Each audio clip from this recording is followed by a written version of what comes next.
మీరు ఎందుకు అలా నవ్వుతున్నారు? మా కోడి మీ నెత్తి మీద గుడ్డు పెట్టింది. పర్వాలేదే, మీ కోళ్ళు నెత్తి మీద కూడా గుడ్లు పెడుతున్నాయే.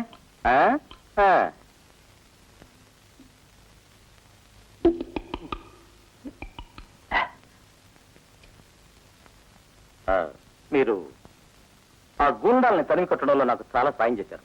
Thank you very much. మీరు మా వసూలు చేసిన నష్టానికి 200 రూపాయలు బిల్లు అయింది. ఆ బిల్లు ఇవ్వాల్సింది పోయి మా గొప్పగా చేస్తున్నారే గురుగారు.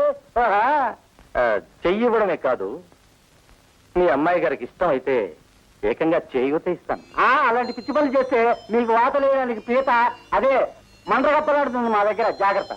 బిల్లబాయ్, నువ్వు ఉండమ్మాయి గారు. గురువు గారు మర్యాదగా 200 ఇచ్చుకోండి. పెద్దవా 200 కోసం కక్కుర్తి పడతావేంట్రా పిచ్చి సన్యాసి.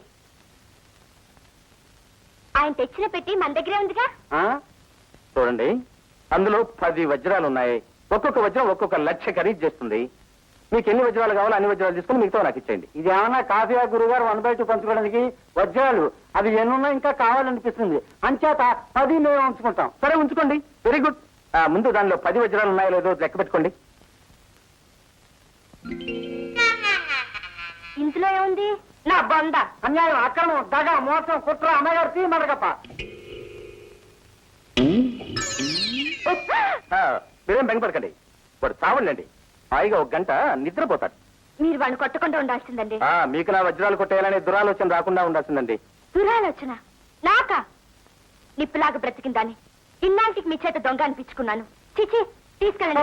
ఏమండి ఏమండి ఏమండి ఏమండి మీరు చాలా మంచివాళ్ళండి. నేను మంచివాడి అండి, కానీ పొరపాటున ఆ మాట అనేసాను. నన్ను మన్నించండి. Please please please. మీరు కోపంలో కూడా చాలా బాగుంటారండి. అమ్మయ్యా, ఇప్పుడు కోపం పోయింది కదా. ఇవ్వండి, ఈ డబ్బు తీసుకోండి. నేను వస్తాను. ఇప్పుడు మీరు ఎక్కడికి వెళ్తున్నారు? మీ హోటల్కి వచ్చిన ప్రతి వాళ్ళని ఈ ప్రశ్న అడుగుతారా? అందరిని ఎందుకు అడుగుతాం? కావాల్సిన వాళ్ళే అడుగుతాం. వజ్రాల దొంగ ఉస్తాదుని నేను మీకు కావలసిన వాళ్ళే. దొంగలు బంగారమే కాదండి, బంగారు లాంటి మనసుని కూడా దోచుకుంటారు. అంటే నేను మీ మనసు దోచుకున్నానా? You will love it first sight. తొలి చూపులోనే ప్రేమ, అందున ఈ గజ దొంగతో. ప్రేమించడానికి చాదేసి కళ్ళు, బాధేసి చూపులు ఉండక్కర్లేదండి. మరేముండాలో? మంచి మనసుంటే చాలు. అయినా దొంగతనం చేసేవారు ఎప్పుడు దొంగని చెప్పుకోరండి. చేస్తున్న పని అది కదా, చెప్పుకుంటే తప్పే ఉంది. తప్పంతా మీలాంటి మంచివాడు దొంగతనం చేయడంలోనే ఉందండి. మీరు 10 రోజులు మా ఇంట్లో ఉండండి, ఆ దొంగతనం జోలికి పోకుండా చేస్తాను. నిజంగా?